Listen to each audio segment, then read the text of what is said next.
जबकि वो सारी ऐसत सुनाया करते थे। अब देखिएगा श्रीमद् देवी भागवत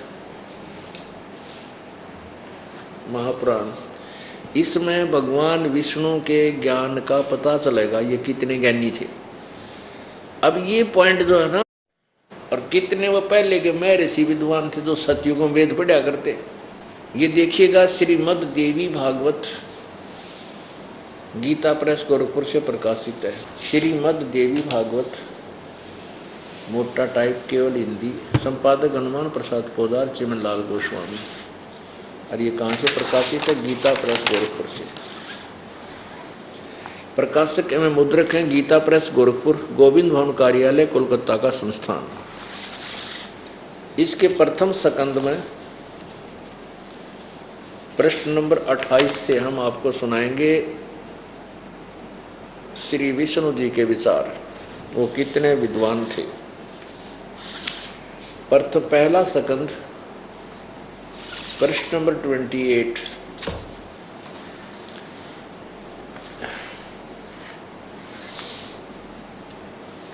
नारद जी ने कहा, महाभाग व्यास जी, तुम इस विषय में जो पूछ रहे हो ठीक यही प्रश्न मेरे पिताजी ने भगवान श्री हरि से किया था।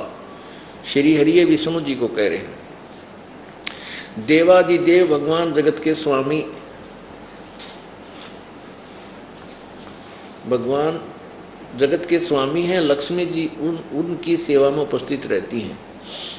दिव्य कौस्तुभमणि उनकी शोभा बढ़ाती है। वे शंख चक्र और गदा लिए रहते हैं। पीतांबर धारण करते हैं, 4 भुजाएं, वक्ष स्थल पर श्रीवत्स का चिन्ह चमकता रहता है। वे चराचर जगत के आश्रयदाता हैं, जगत गुरु एवं देवताओं के भी देवता हैं।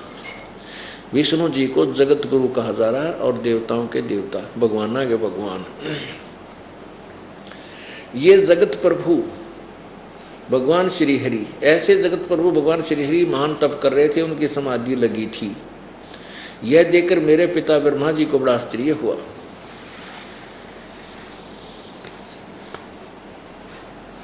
अतः उन्हें उनसे जानने की इच्छा प्रकट की। ब्रह्मा जी ने पूछा, प्रभु आप देवता के अध्यक्ष, जगत के स्वामी और भूत भविष्य एवं वर्तमान सभी जीवों के एकमात्र शासक हैं। भगवान फिर आप क्यों तपस्या कर रहे हैं और किस देवता की आराधना में ध्यान मगन है? किस देवता, किस भगवान की भक्ति करते हो, किसके ध्यान में लगे हो? मुझे असीम आश्चर्य तो ये हो रहा है कि आप देवेश्वर एवं सारे संसार के शासक होते हुए भी समाधि लगाए बैठे हैं। ब्रह्मा जी के ये विनीत वचन सुनकर भगवान श्री हरि उनसे कहने लगे, ब्रह्मन सावधान होकर सुनो, मैं अपने मन का विचार व्यक्त करता हूँ। देवता, दानव और मानव सब यही जानते हैं कि तुम सृष्टि करते हो, मैं पालन करता हूँ और संकर संहार किया करते हैं। किंतु फिर भी वेद के पारगामी पुरुष अपनी युक्ति से यह सिद्ध करते हैं कि रचने, पालने और संहार करने की ये योग्यता जो हमें मिली है, इसकी अधिष्ठात्री शक्ति देवी हैं, यानी दुर्गा है। वे कहते हैं कि संसार की सृष्टि करने के लिए तुम राजसी शक्ति का संचार हुआ, यानी रजगुण ब्रह्मा, और मुझे सात्विक शक्ति मिली है, विष्णु जी सतगुण, और रुद्र में तामसी शक्ति का आविर्भाव हुआ। ये भगवान शंकर जो है ये तमोगुण युक्त है, तमगुण शंकर आविर्भाव हुआ। उस शक्ति के अभाव में तुम इस संसार की सृष्टि नहीं कर सकते, मैं पालन करने में सफल नहीं हो सकता, और रुद्र से संहार कार्य होना भी संभव नहीं। ब्रह्मा जी, हम सभी उस शक्ति के सहारे ही अपने कार्य में सदा सफल होते आए हैं। सुवर्त प्रत्यक्ष और परोक्ष दोनों उदाहरण मैं तुम्हारे सामने रखता हूँ, सुनो। यह निश्चित बात है कि उस शक्ति के अधीन होकर ही मैं इस शेष नाग की सैया पर सोता और सृष्टि जाग करने का अवसर आते ही जाग जाता हूँ। मैं सदा तप करने में लगा रहता हूँ।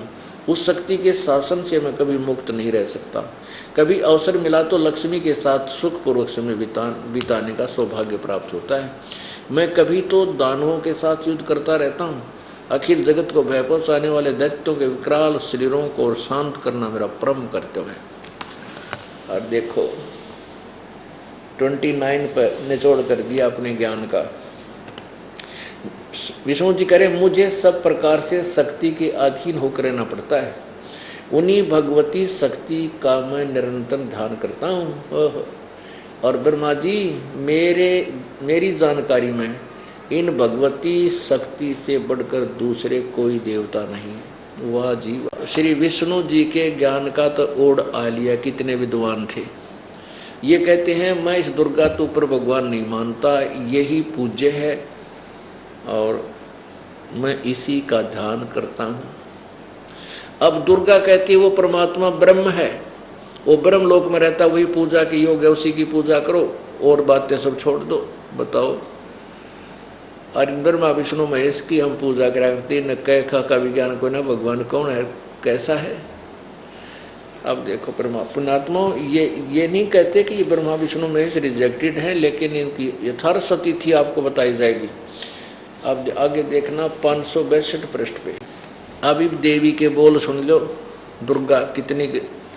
अब देखो ये है 7वां सकंद और 562 पृष्ठ। देवी द्वारा हिमालय को ज्ञानोपदेश, ब्रह्म स्वरूप का वर्णन। अब देखना दुर्गा कितनी दोगली और कैसी बात करती है। श्री देवी जी कहने लगी, पर्वतराज हिमालय को बता रही है, हिमालय राजा को, इस प्रकार योग युक्त होकर मुझ ब्रह्म स्वरूपा देवी का ध्यान करे। यह ध्यान आसन पर भली भांति बैठकर अहतुकी भक्ति के साथ करना चाहिए। यहाँ तक है मेरा ब्रह्म स्वरूप का ध्यान करो। फिर आगे देखो उस ब्रह्म का क्या स्वरूप है, यानी दुर्गा से न्यारा कोई और परमात्मा है। उस ब्रह्म का क्या स्वरूप है ये बतलाया जाता है, जो प्रकाश स्वरूप सबके अत्यंत समीप में सतीत, हृदय रूप गुहा में सतीत होने के कारण गुहाचर नाम से प्रसिद्ध और महान पद अर्थात परम प्राप्य है। आगे देखो, वह समझ प्रजा के ज्ञान से परे है, अर्थात किसी की बुद्धि में आने वाला नहीं है, यह तुम जानो। जो परम प्रकाश रूप है, जो सूक्ष्म से भी अत्यंत सूक्ष्म है, जिसमें संपूर्ण लोक और उन लोकों में निवास करने वाले प्राणी सचित हैं, वह ये अक्षर ब्रह्म है।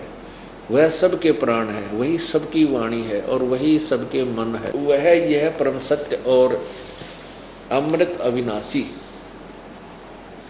तत्व है। सौम्य उस वेदने योग लक्ष्य का तुम वेदन करो, यानी उस परमात्मा ब्रह्म, इसने ब्रह्म की तरफ से संकेत किया, ब्रह्म को मन लगाकर तन्मय हो जाओ, उसको ही प्राप्त करने का उद्देश्य बनाओ, लक्ष्य बनाओ। सौम्य उपनिषद में कथित महान अस्त्र रूप धनुष लेकर उस पर उपासना द्वारा तीक्ष्ण किया हुआ बाण संधान करो और फिर भावना गुप्त चित्त द्वारा उस बाण को खींचकर उस अक्षर रूप ब्रह्म को ही लक्ष्य बनाकर वेधन करो। परवण यानी ओम धनुष है, जीवात्मा बाण है और ब्रह्म को उसका लक्ष्य कहा जाता है। अब देख कितनी बातें दोगली चोगली कर रखी। अक्षर ब्रह्म, अक्षर रूप ब्रह्म और फिर यहाँ केवल ब्रह्म और यहाँ पर अक्षर ब्रह्म।